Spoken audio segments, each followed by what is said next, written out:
월스트리트 저널발, 마이크론과 웨스턴 디지털이 각각 키옥시아 인수를 고려하고 있다는 이야기. 반도체 시장의 미래와 관련해 올해 등장한 이야기 중 가장 중요한 이야기가 아니었나 싶은데요. 전체적인 흐름을 가늠해 볼 수 있게 중요 내용들만 간단히 정리해 보았습니다. 우선 키옥시아에 대한 내용부터 살펴보겠습니다.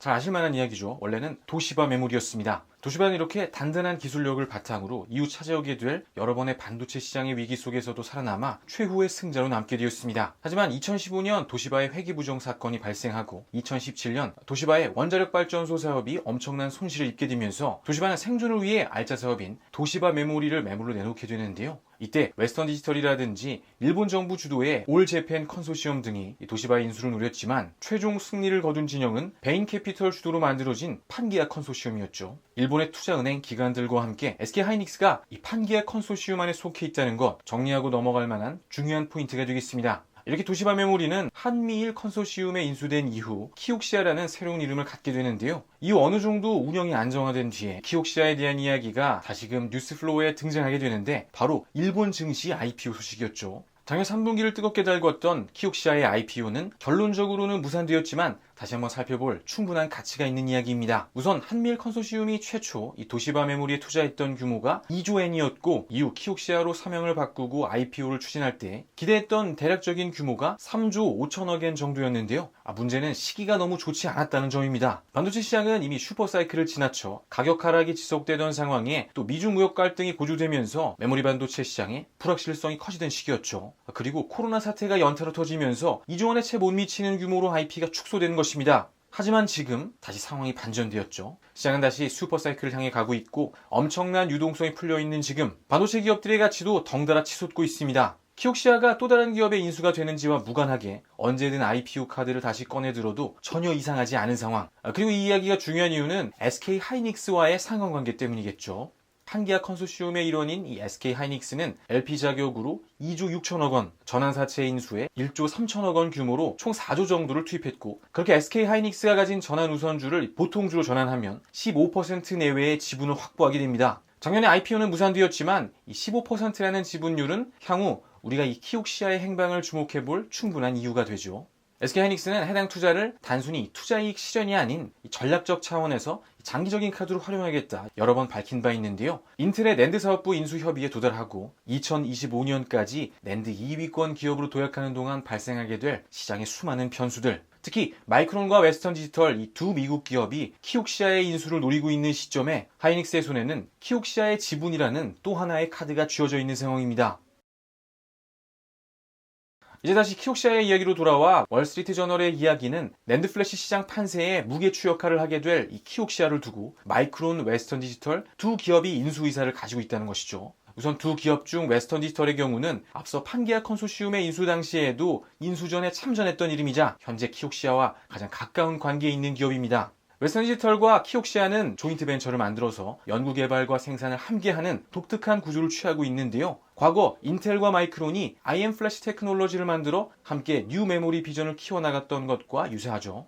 이 두 기업의 동행은 1999년부터 시작되어 무려 20여 년간 이어져 오고 있는데 이들은 플래시벤처스라는 JV를 통해 생산량이나 수율에 관계없이 정확히 절반씩의 비용을 부담합니다. 따라서 설비도 공정도 함께 공유하죠. 낸드 플래시 공정 로드맵에서 이렇게 함께 묶여 표기되는 이유가 바로 여기에 있습니다. 이 기업은 완벽한 공동 운명체인 것이죠. 물론 후공정은 따로 처리해서 각자 상품화하고 또 독자적인 판매망을 가지고 있기 때문에 그런 점에서는 또 완벽히 다른 기업이고 또 과거 이 도시바 메모리의 매각 과정에서 서로 간에 분쟁이 있었던 점도 함께 고려해 볼 만하지만 이 두 기업의 관계가 그 어떤 다른 기업들보다 밀접하다는 것 부정할 수 없는 사실이죠. 따라서 웨스턴 디지털은 인수에 따른 별도의 리스크가 거의 없는 진영입니다. 반대로 그런 이유 때문에 인수에 따른 추가적인 시너지를 찾기는 조금 어렵죠. 그럼에도 이 웨스턴 디지털이 인수에 나서는 이유는 현재 그들이 처한 상황 때문인데요. 웨스턴 디지털의 경우는 하드디스크 시장에 마지막 샘물을 마시고 있는 중입니다. 시게이트, 웨스턴 디지털, 도시바, 하드디스크 최후의 시대에 남은 세 기업 중 하나인 웨스턴 디지털은 샘물이 모두 마르기 전 모든 여력을 짜내서 낸드 플래시 시장의 점유율을 올리는데 매진해야겠죠. 이번 딜은 웨스턴 디지털 입장에서는 놓치고 싶지 않은 기회라고 생각합니다. 마이크론 역시 두말할 나위 없죠. 디램에 비해 낸드 쪽 영향력이 다소 낮은 비대칭 구조의 사업 포트폴리오를 가지고 있는 마이크론은 특히 비슷한 문제를 고민하던 경쟁사 SK하이닉스의 인텔 메모리 사업부 인수 이후 고민이 컸을 거라고 생각합니다. 그 어느 때보다 빠르게 공정전환에 나서고 이와 같은 공격적인 행보를 보이는 데에는 이유가 있죠. 하지만 기술적인 부분에 자신이 있다고 무리하게 캐파 투자를 하기도 쉽지가 않은 상황입니다. 이제 겨우 가격 반등이 찾아온 시기 무리한 증설은 결국 공멸을 가져올 것임을 그 스스로 너무도 잘 알고 있기 때문이겠죠. 이런 마이크론 입장에서 키옥시아는 반드시 잡아야 할 기회입니다. 정리해보면 현재 메모리 시장 기업들이 내리고 있는 결론은 명확하죠. 공격적인 투자로 점유율을 극적으로 올릴 수 있는 시기는 지났고 시장은 점점 더 현재 점유율대로 안정화, 고착화될 것이라는 것. 이런 시장 상황 속에서 낸드 부문을 강화할 수 있는 가장 효과적이고 또 유일한 방법은 인수가 되는데요. 그리고 매물로 올라온 기업이 낸드 플래시 2위권 기업인 상황. 마이크론이 키옥시아를 인수하게 되면 하이닉스를 넘어 단숨에 삼성을 위협하는 수준으로 점유율 확대가 가능합니다. 기술과 규모 모두 어필할 수 있는 낸드 시장에 신흥 강자가 출현하는 것이죠. 이번 딜이 마무리되었을 경우 메모리 반도체 시장이 한미일이 아닌 한미 양국 경쟁 구조로 정립되겠죠. 그리고 더욱 중요한 것은 이 일련의 이야기들이 벌어지고 있는 이 전체 판세입니다. 인텔의 파운드리 선언 이후에는 마이크론과 웨스턴 디지털 이 두 미국 기업이 키옥시아의 인수를 노리고 있는 모습 속에 여러분들은 어떤 이야기들이 읽혀지시나요?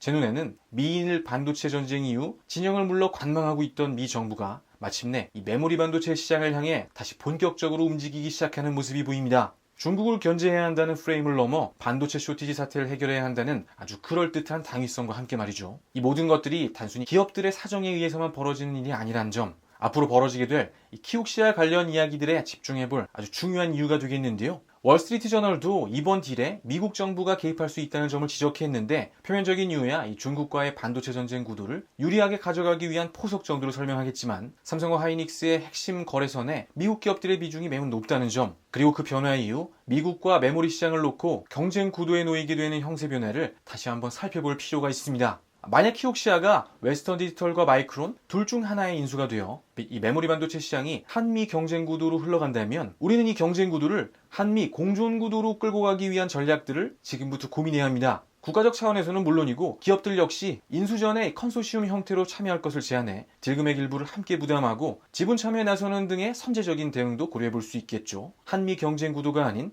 한미 공존 구도로 반도체 시장을 이끌 고민이 필요할 시점, 우선은 이 이야기들이 흘러가는 방향을 유심히 살펴봐야 할 시간입니다.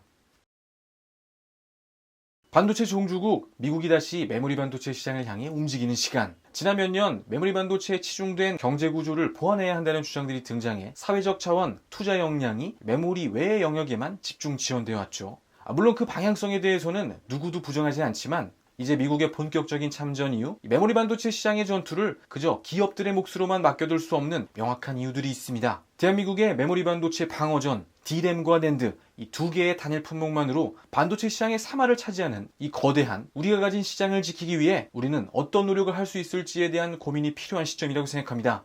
앞으로 5년 정부, 사회적 차원에서 이제는 우리의 본진을 방어해내기 위한 고민들도 함께 이뤄지길 기대하며 오늘 시간 마치도록 하겠습니다. 행복한 하루 보내십시오. 오늘도 함께 해주셔서 감사합니다.